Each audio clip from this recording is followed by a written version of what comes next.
नमस्कार, मैं कमलेश कबीर आपका एक बार फिर स्वागत करता हूं इस नए एपिसोड में। आज के इस एपिसोड में हम बात करेंगे पश्चिमी बंगाल की राजनीति के बारे में। भारतीय जनता पार्टी ने दिल्ली का विधानसभा चुनाव परिणाम जीत लिया और केजरीवाल नाम का जो तिलिस्म था उसको ध्वस्त भी कर दिया। और भारतीय राजनीति में भारतीय जनता पार्टी की अगर हम बात करें तो भारतीय जनता पार्टी के पास में सामने विपक्षी गठबंधन के दो चेहरे जिनका तिलिस्म तोड़ना जो है वो भारतीय जनता पार्टी को दूर दूर तक या हम कहें कि बहुत मेहनत करने की जरूरत थी। उनमें एक थे अरविंद केजरीवाल और दूसरे ममता बनर्जी। हालांकि गाये बगाए जो है वो वामपंथी पत्रकार बात कर सकते हैं अखिलेश यादव की, लेकिन अखिलेश यादव का किला भारतीय जनता पार्टी ने पहले ही ढा दिया था और अखिलेश यादव के पास अपना कुछ है भी नहीं, क्योंकि जब वो पहली बार मुख्यमंत्री बने उस वक्त मुलायम सिंह यादव के नाम पर वोट पड़े थे और उसके बाद में जब अखिलेश यादव ने समाजवादी पार्टी की कमान अपने हाथों में ली और उसके बाद में क्या हश्र हुआ वो पूरा देश और दुनिया अखिलेश यादव को देख पा रही है।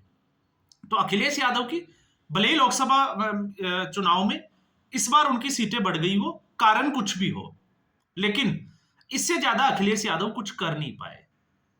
तो फिर अजय बचे हुए थे अरविंद केजरीवाल और ममता बनर्जी। अरविंद केजरीवाल जो हमेशा दंभ भरते थे कि नरेंद्र मोदी अरविंद केजरीवाल को 7 जन्म ले ले तो भी नहीं हरा पाएंगे। तो अरविंद केजरीवाल को हराने के लिए भारतीय जनता पार्टी की तैयारी भी उसी तरीके की थी। अब हम कह सकते हैं कि अरविंद केजरीवाल का जो है वो भ्रष्टाचार में जिस तरीके से वो लिप्त हुए या फिर एंटी इनकम्बेंसी हुई, तमाम तरह के कारणों पे हम चर्चा कर सकते हैं, लेकिन हम ये नहीं भूल सकते कि भारतीय जनता पार्टी की रणनीति किस तरीके की होती है। जिस तरीके से भारतीय जनता पार्टी के नेता झुग्गी झोपड़ियों में जाकर सोए, वहां पर लोगों के साथ खाना खाया, उनको समझाने में कामयाब हुए और फिर आरएसएस की भूमिका। तो देश की राजनीति में इसीलिए ममता बनर्जी और अखिलेश यादव, आपको पता होगा कि इस विधानसभा चुनाव में कांग्रेस पार्टी के बजाय आम आदमी पार्टी और अरविंद केजरीवाल के साथ खड़े दिखाई दिए। वो सिर्फ इसलिए कि देश और दुनिया को यह मैसेज देना था कि अब भी कुछ पार्टियां, कुछ नेता है जो नरेंद्र मोदी के सामने खड़े हैं और नरेंद्र मोदी उनको हरा नहीं सकते। तो अखिलेश यादव जिनको सत्ता जो है वो अपने जिसको कहें कि मुसलमान सिंह यादव के तौर पे तोहफे में मिली, वो मुलायम सिंह यादव कभी नहीं बोलता, क्योंकि इनकी अगर राजनीति की बात करोगे तो वो एमवाई फैक्टर के आसपास घूमती हुई नजर आती है। अरविंद केजरीवाल, उनको भी अगर आप राजनीति में देखोगे तो उनको राजनीति जो है वो भी गिफ्ट में मिली अन्ना हजारे आंदोलन की वजह से। मेहनत जो है वो उतनी नहीं थी जितनी मीडिया ने अरविंद केजरीवाल के लिए प्रोजेक्ट करना शुरू कर दी थी। लेकिन अब बारी है ममता बनर्जी की, क्योंकि भारतीय जनता पार्टी के सामने अब सबसे बड़ी चुनौती है, एक तिलिस्म है, और वो है ममता बनर्जी पश्चिमी बंगाल जीतना, क्योंकि अभी तक पश्चिमी बंगाल भारतीय जनता पार्टी ने नहीं जीता है। अब चुनौती क्यों है? चुनौती इसलिए है क्योंकि 90 के दशक से ही आप देखोगे तो ममता बनर्जी का संघर्ष आपको दिखाई देगा। सड़कों पर, चाहे वो नंदीग्राम हो चाहे कलकत्ता हो, सड़कों पर जो है जिस तरीके से वो संघर्ष करती हुई नजर आई और उसके बाद कांग्रेस पार्टी से अलग होकर उन्होंने अपनी पार्टी खड़ी की। और जब से 2011 में सत्ता में आई उसके बाद से वो लगातार एंटी इनकम्बेंसी हो चाहे कुछ भी हो, अपनी जो सत्ता थी उसमें बनी रही। तो 2011 में विधानसभा चुनाव, उसके बाद में लोकसभा के चुनाव में भी जीती, फिर विधानसभा चुनाव जीता, और लोकसभा चुनाव 2019 की अगर हम बात करें तो उस समय जो है वो एक झटका जरूर लगा कि 42 में से 18 सीटें भारतीय जनता पार्टी के पाले में चली गई। और ये वो वक्त था जिसमें एक राजनीतिक गलियारों में एक चर्चा शुरू हो गई थी कि क्या विधानसभा चुनाव में भारतीय जनता पार्टी पश्चिमी बंगाल में सरकार बना पाएगी। मोर्चा संभाला प्रधानमंत्री नरेंद्र मोदी ने खुद, और उस वक्त जिस तरीके से रैलियों में भीड़ देखी गई तो लग रहा था कि इस बार विधानसभा चुनाव में भारतीय जनता पार्टी बहुत आगे चली जाएगी। लेकिन हुआ यह कि पहले के मुकाबले सीटें कम से कम जो है वो 6-7 सीटें और ज्यादा कम हो गई, और उसके मुकाबले 294 विधानसभा वाले इस प्रदेश में 212 सीटें जीतने में कामयाब होती है ममता बनर्जी, एक लार्ज विक्ट्री जिसको हम कह सकते हैं। तो उस विधानसभा चुनाव से ये निकल के आया कि ममता बनर्जी अभी भी जो है वो एक बहुत बड़ी चुनौती है, वो हारी नहीं है, उसने घुटने नहीं टिके हैं। और ये उनका जो है वो अगर व्यक्तित्व में आप देखोगे तो वो दिखाई भी देता है। लड़बो करबो और मरबो आपने सुना ही होगा। हालांकि उससे ये मैसेज जरूर गया कि भारतीय जनता पार्टी अपना वोट शेयर बढ़ाने में कामयाब हुई, भले ही उनकी सीटें कमजोर हो गई। तो ये भारतीय जनता पार्टी के लिए फिर भी एक अच्छा साइन है कि वोट परसेंटेज वो 35% के आसपास जो है वो अपना बनाए रखने में कामयाब हो रही है।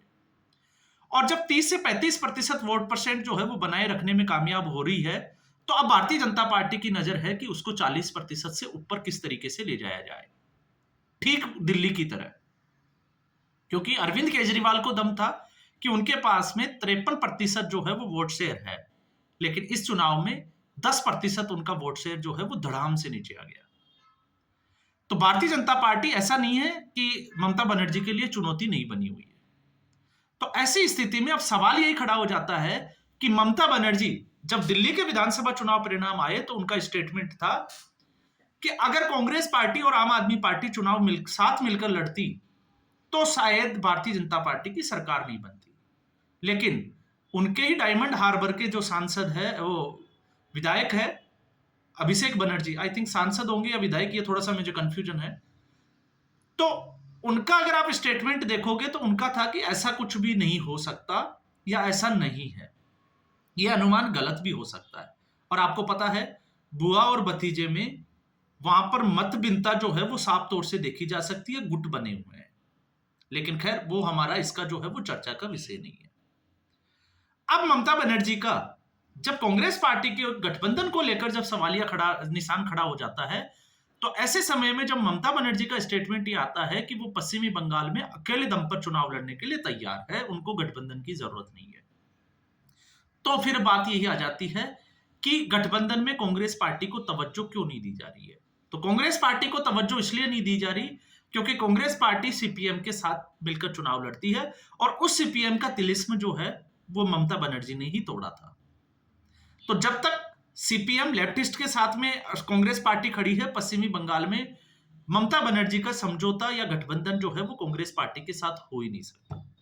दूसरा सबसे बड़ी बात जो आती है, जिस मुस्लिम फैक्टर की हम बात करते हैं कि आखिर भारतीय जनता पार्टी इतनी मजबूत होने के बाद में जिस तरीके से पश्चिमी बंगाल में अभी तक चुनाव नहीं जीत पाई, तो उनकी बड़ी वजह क्या है। तो पश्चिमी बंगाल बांग्लादेश के सटा हुआ राज्य, डेमोग्राफी वहां की अलग है, और लगभग 30% जो आबादी का एक बड़ा हिस्सा है वो मुस्लिम आबादी का। और जब भी मुस्लिम आबादी की बात आती है तो आपको पता है कि मुस्लिम वोटर जो है वो कभी भी भारतीय जनता पार्टी को वोट नहीं करता। और ऐसे में बांग्लादेश का मुद्दा और रोहिंग्याओं का एक बहुत बड़ा मुद्दा, तो इससे भी आप समझ सकते हो कि भारतीय जनता पार्टी की चुनौतियां पश्चिमी बंगाल में दिल्ली की तरह नहीं भले ही भारतीय जनता पार्टी दिल्ली जीत गई हो, लेकिन चुनौती पश्चिमी बंगाल में अभी भी बरकरार है। और उसमें कुछ जिले तो ऐसे हैं, चाहे वो बहरामपुर की आप बात कर लीजिए, मुर्शिदाबाद की बात कर लीजिए, वहां पर तो ये आबादी की जो संख्या है वो 45% के आसपास और 50 तक चली जाती है। तो ऐसी स्थिति में भारतीय जनता पार्टी की कोशिश ये रहेगी कि वो अपना वोट शेयर है उसको कैसे भी करके 40% से ऊपर लेके जाए, तब जाके वो टक्कर में आ सकती है। क्योंकि फिर 4 से 5% जो वोट शेयर है वो कांग्रेस पार्टी या सीपीएम के पास जाता है, जो अपने आप में जो है वो बड़ा माना जाता है ऐसी स्थिति में। तो अब सवाल खड़ा यही हो जाता है कि भारतीय जनता पार्टी उसमें किस तरीके से सेंध लगाएगी। तो आप देखिए पश्चिमी बंगाल में चुनाव से अभी जो है वो बहुत समय बचा हुआ है, क्योंकि बिहार में पहले चुनाव होने वाले।